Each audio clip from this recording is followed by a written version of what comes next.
रहीम साहब के दोवे लेंगे अपन उस पर सत्संग।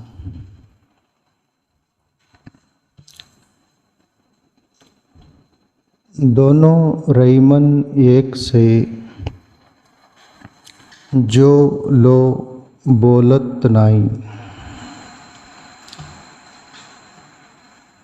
जान परत काग पीक ऋतु बसंत के माई।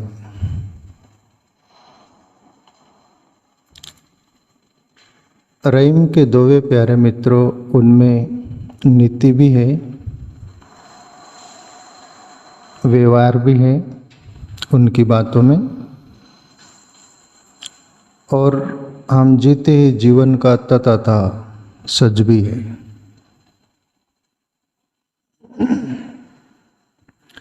इसलिए रहीम साहब भी सुनने योग्य है और समझने योग्य है। और जीवन में हम वही सूत्र लेते जो हमारे जीवन में काम आए। हम जीवन जीते हैं, जिस दुनिया में जीते हैं, दुनिया के बीच हम ये बातें सुनकर उसको अनुकरण करके होशपूर्ण जीने का प्रयास करें तो हमें ही लाभ होता है। कभी कभी दूसरों के अनुभव से भी हमारा जीवन गढ़ जाता है, उत्तम स्थिति की ओर अग्रसर हो जाता है। ये जो महानुभाव होते हैं, ये तो अनुभव करके हमारे सामने रख के, पर हमारे जीवन में वो अभी अनुभव नहीं आया, पर ये बातें सुनकर भी, जैसे कोई बोल रहे हैं कि भाई तुम चल रहे हो तो रास्ते से ठीक नीचे देखकर चलना, बहुत दूर की ऊपर देखकर मत चलना, ठोकरें लग जाएंगी। जो ढीठ होंगे वो नहीं समझ पाएंगे, या समझकर भी नज़रअंदाज करेंगे तो वो ठोकर लगेंगी, वो गिर पड़ेंगे, अंगूठे फूटेंगे, चोट आएंगी। पर जो समझदार होंगे, शालीन होंगे, वो ये बातें सुनकर ठीक नीचे देखेंगे तो उनको कोई भी प्रकार की हानि परेशानी नहीं होगी।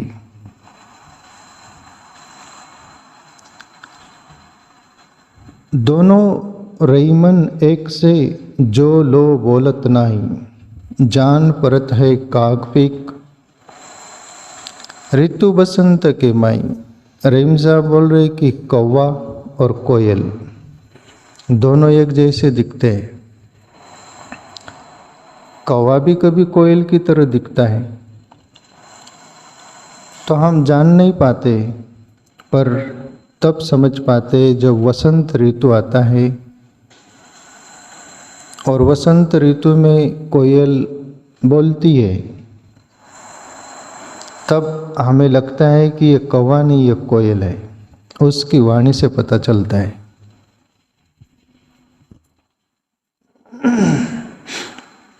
प्यारे मित्रों, ये तो कौवा और कोयल की बात हुई, पर तथा हमारे जीवन जिंदगी पर भी ये बात लागू होती है, हमारे जीवन में देखने को मिलता है और हकीकत है।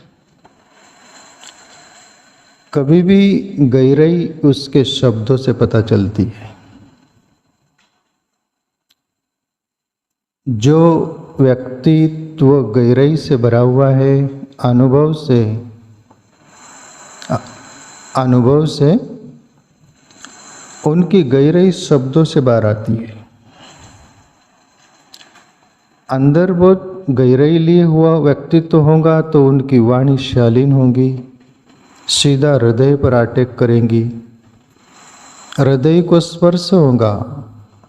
हमारा हृदय स्वीकार करेगा कि सामने वाला जो बोल रहा है इसकी वाणी में दम है और तथाता है।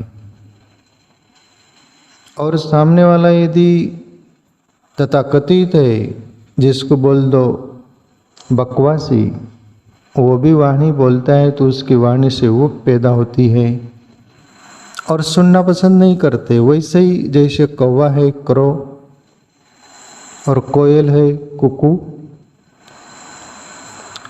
कौवा बोलता है तो आदमी पत्थर लेता है, उसको मारता है, भगाता है। उसकी वाणी सुनना चाहते हैं क्या? पर कोयल बोलती है तो सुनना चाहते हैं कि नहीं? कोयल की वाणी सुनना चाहते, कौवा की वाणी सुनना नहीं चाहते। कबीर साहब का एक दोहा याद आता है, कागा किसका लेत है, कोयल किसको दे, मिट्टी वाणी बोल के जग अपना करी ले। कबीर साहब, कागा किसका लेते है, कौवा किसका लेता है? बोले किसका तो नहीं लेता। और कोयल किसको क्या देती है? पर मिट्टी वाणी बोल के जग अपना कर ले। उसकी वाणी में इतना मिठास होता है प्यारे मित्रों, तो अपने आप उसके फॉलोवर, उसको चाहने वाले हो जाते हैं। और कौवा लाख बोले कि मुझे चाहो तो भी उसको पत्थर मारा जाता है, भगाया जाता है। एक बार कहते हैं कि कौवा पूर्व से पश्चिम तरफ जा रहा था। कोयल रास्ते में मिल गई। कोयल बोली, चाचा चाचा किधर जा रहे हो? पूर्व में रहना नहीं, अपने पश्चिम जाना है। पूर्व में लोग अच्छे नहीं, मुझे पत्थर मारते, मेरी वाणी पर कमेंट करते, दूसरा मुझे काला रंग, एक तो मुझे अनप शनप बोलते, इसलिए पूर्व में नहीं रहना, पश्चिम में जाना है। कोयल बोली, नहीं चाचा, आप पूर्व में जो पश्चिम में जा रहे हैं ना, आप वहाँ पर भी ऐसा ही बोलोगे, और जो यहाँ कर्म आपके है, कर्तृत्व ऐसा ही वहाँ होंगे, तो वहाँ भी पत्थर ही मारेंगे, वहाँ भी आपको भगाया जाएगा, तो फिर कहाँ जाओगे? तो चाचा यहीं रहकर आपकी वाणी सुधार लो ना, आपके कर्म सुधार लो ना। कौवा के कर्म भी, एक्शन भी बहुत अलग होते हैं, वाणी भी कर्कश होती है। और अपने आश्रम में 10-15 कोयल रहती, प्यारे मित्रों, मैं सालों से देख रहा हूँ, केवल वो रहती है, केवल यहाँ आश्रम में धूपकाले में पानी पीती है, वो पानी की व्यवस्था रहती है, कुछ खाती नहीं। मैं उनको अन्न भी खाते नहीं देखा, कोई जीव जंतु खाते हुए नहीं देखा। वो एक शाकाहारी जीव है, इसलिए उसकी वाणी भी कितनी पावरफुल है। कौवा का आहार भी देखो तो खतरनाक है, इसलिए वाणी भी खराब, उसके सब कर्म खराब। कोयल बोले, चाचा यहीं रहकर जीवन सुधार लो ना। समझदार कौवा रहा होगा तो जिंदगी सुधार ली होगी, पूर्व में ही रहा होगा, पश्चिम गया नहीं। और बिगड़ा ही हुआ होगा तो पश्चिम में भी गया होगा, तो वहाँ भी यही हालत होगी उसकी। सपूत जहाँ भी रहेगा वहाँ 4 चांद लग जाएंगे। कपूत दुनिया के कोने में चले जाएगा, वहाँ उसको निकाल बाहर करेंगे। तो हमारे अंदर गहराइयाँ जो होंगी, सत्य की, भक्ति की, परमात्मा नाम की, मानवता की, नीति की, व्यवहार की, धर्म की, सब तरह के दैवी गुण होंगे हमारे अंदर, तो हमारे एक एक शब्द कोई सुनना पसंद करेगा और हमारे शब्द सुनकर उस पर चलने का प्रयास करेगा। हमारे अंदर का ही इफेक्ट बाहर गिरता है, अंदर जो हमारा होगा वही बाहर आएगा प्यारे मित्रों। इसलिए रहीम साहब बोले, दोनों रहीमन एक से जो लो बोलत नहीं। जब तक कोयल बोल नहीं देती तब तक कोयल और कौवा का पता नहीं चलता। जान परत है काक पीक ऋतु वसंत के माई। वाणी से प्यारे मित्र जैसे कोयल की पहचान होती वैसे अपन सबकी होती है। वाणी बुलंद और सारगर्भित, आप 100 शब्द नहीं बोलोगे, एक ही बोलोगे, तो जो बकवासी 100 शब्द बोल देगा और आप एक ही शब्द बोलोगे तो आपका एक ही शब्द काम कर जाएगा, उसका 199 शब्द बेकार चले जाएंगे।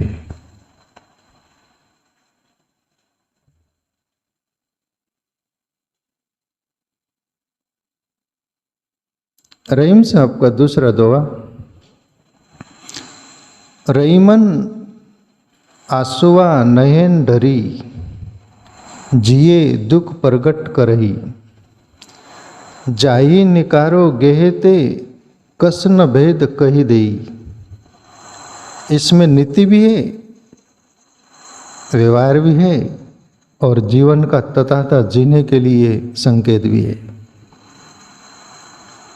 रहीमन आंसुआ नयन ढरी जिए दुख प्रकट करई।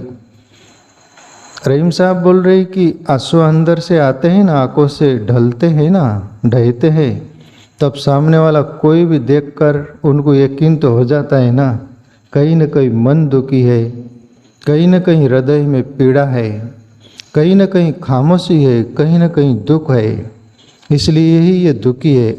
बोलना पड़ता है क्या सामने वाले को? अपने आप दुनिया समझ जाती कि नहीं उसका दर्द दुख आंसुओं से।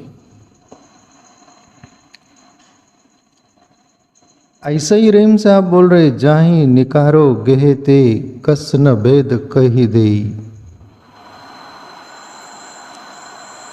अब ये बहुत सबके जीवन में होता है, दिखता है, तताता है, चाहे परिवार का सदस्य हो कि अपने घर कुटुंब में परिवार में कोई नौकर हो, चाकर हो, वो हो, अपने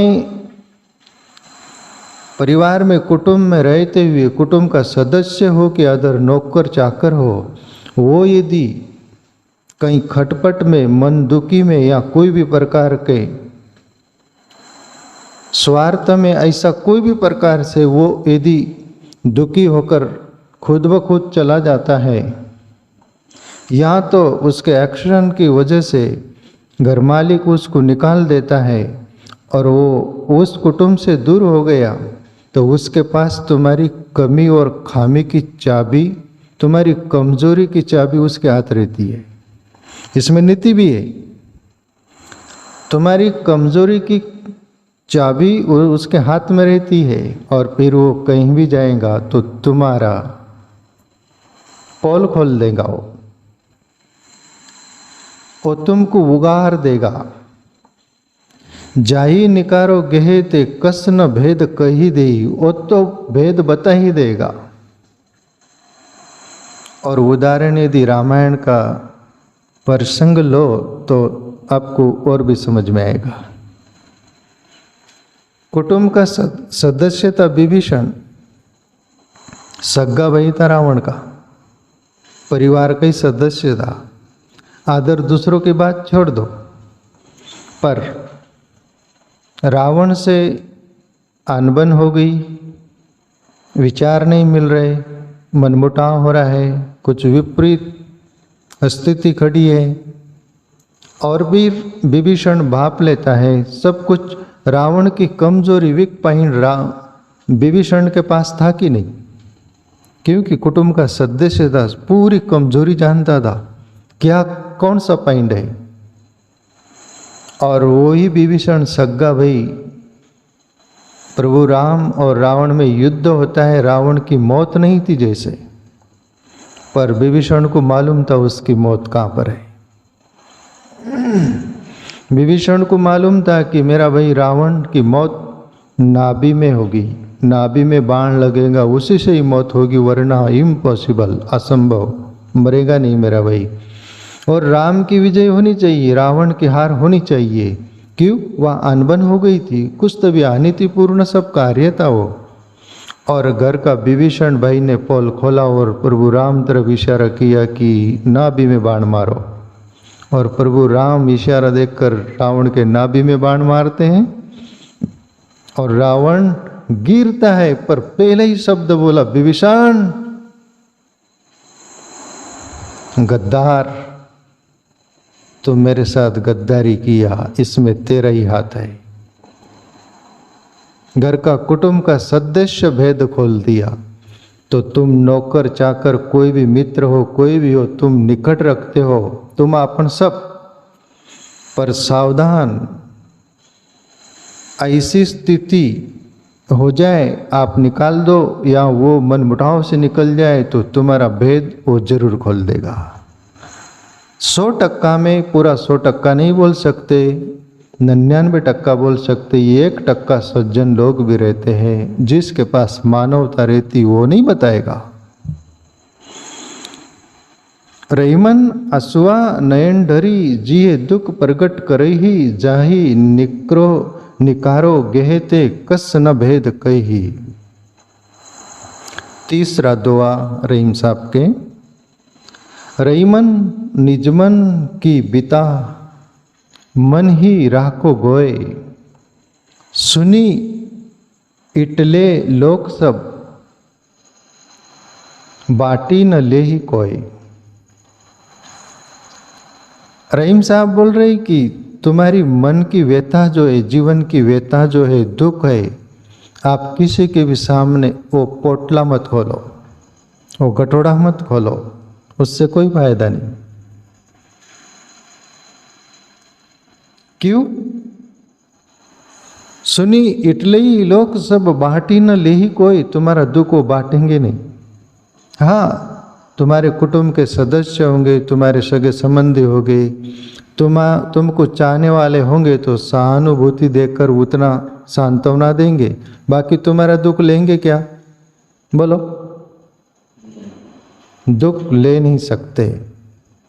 सहानुभूति जो तुम्हारे अपने होंगे वो देंगे, और तुम्हारे अपने से जलने वाले ठिठोली करेंगे, मजाक करेंगे, निंदा करेंगे, आलोचना करेंगे, ठीक हो रहा है तो आप दुख बताएं अपन सब किसी को अपना, तो रहीम साहब मना करते हैं कि वो ठीक नहीं।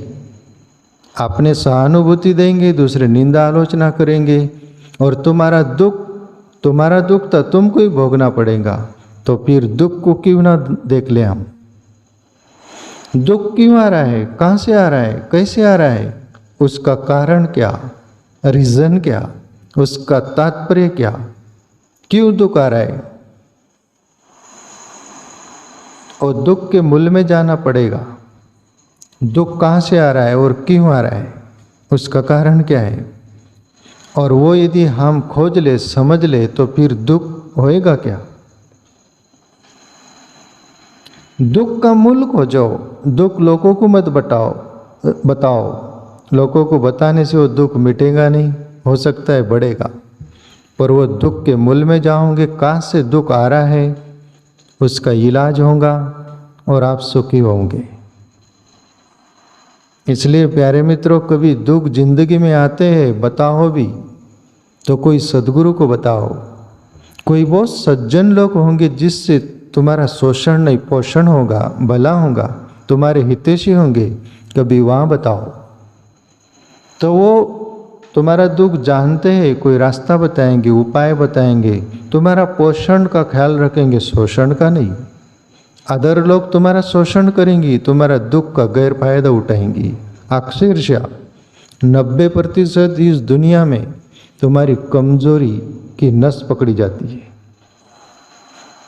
तुम्हारा वीक पॉइंट पर वार करा जाता है, कमजोरी पर, कि इसकी नस ये है, इसको दबाओ। तो रहीम साहब बोले, रहीमन निज मन की बिता मन ही राह को गोए, अपने अंदर ही मन में ही रखो, बताओ मत। सुनी इटले लोग सब बाटी न ले ही कोई बांटने वाला नहीं है। एक दुआ ले लेंगे, चौथा दुआ। पावस देखी रहीम मन कोयल सादे मौन, अब दादुर वक्ता भय हमको पूछे कौन।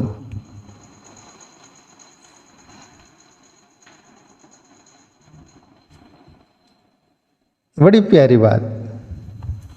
रहीम साहब बोलते हैं कि पावस देखी रहीम मन कोयल सादे मौन। रहीम साहब बोल रहे हैं कि बारिश शुरू हो जाए ना, बोले तब मैं भी बोले चुप हो जाऊंगा, मौन हो जाऊंगा। दूसरी बात, कोयल भी चुप हो जाएंगी बारिश में, वो बोलेंगी नहीं। पर आप रहीम साहब ये बोलते कि आप दादुर वक्ता भय, दादुर यानी मेंढक, वो वक्ता हो जाते, जैसे कोई सत्संग कर रहे, कि भजन कर रहे, कि कथा कर रहे, कीर्तन कर रहे, पानी गिरता है, वो डबरे भरते हैं, कहीं पानी इकट्ठा होता है, मेंढकों का भजन कितना चलता है, आपका सबका अनुभव है ना। किसके सुनते क्या वो? तुम पीकर लगाकर उनको बोलो कि मत चिल्लाओ, सुनेंगे? उनको कोई पड़ी? तुम पीकर लेके माहिक लेके चिल्लाओ उनके पास, कान के पास भी, तो उनको पड़ी नहीं। उनका समय है वो। वहाँ कोयल भी चुप हो जाएंगी, रहीम साहब जैसे भी चुप हो जाएंगे। यानी वहाँ सज्जन लोग, कभी कभी मेंढक जैसे लोग होते, उनका भी ऋतु आता है, समय आता है, उनका भी मौका मिलता है उनको चिल्लाने का।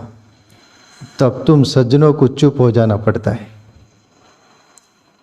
उनका चिल्लाने का। जैसे अपन देखते नहीं, देख के ना, जैसे कुछ संतों की कुछ भूले गलती हुई ना हुई, जो भी हुआ, उनकी कमी खामी देखकर जो मेंढक की तरह दुनिया कितनी चिल्लाई, बोलो बोलो।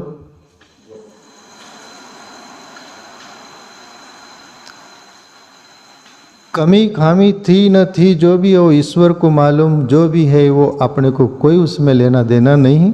पर मेंढक की तरह दुनिया कितना चिल्लाई, जिसको चिल्लाने का हक भी नहीं वो भी चिल्लाए। जैसे बारिश में हार मेंढक चिल्लाता है।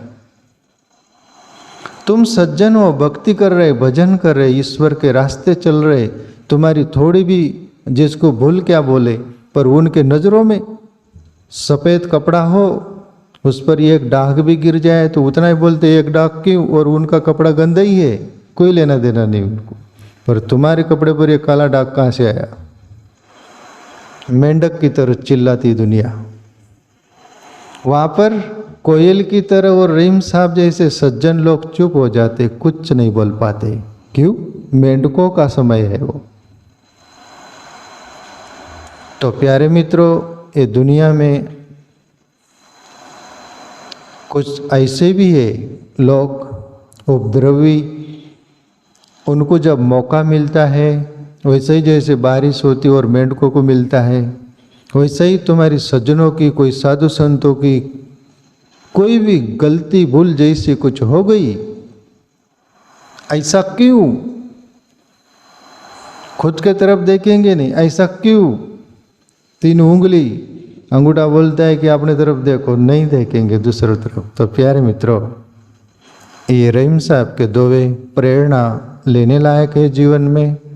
जो भी समझ में आए जीवन में लेकर उसको जीना।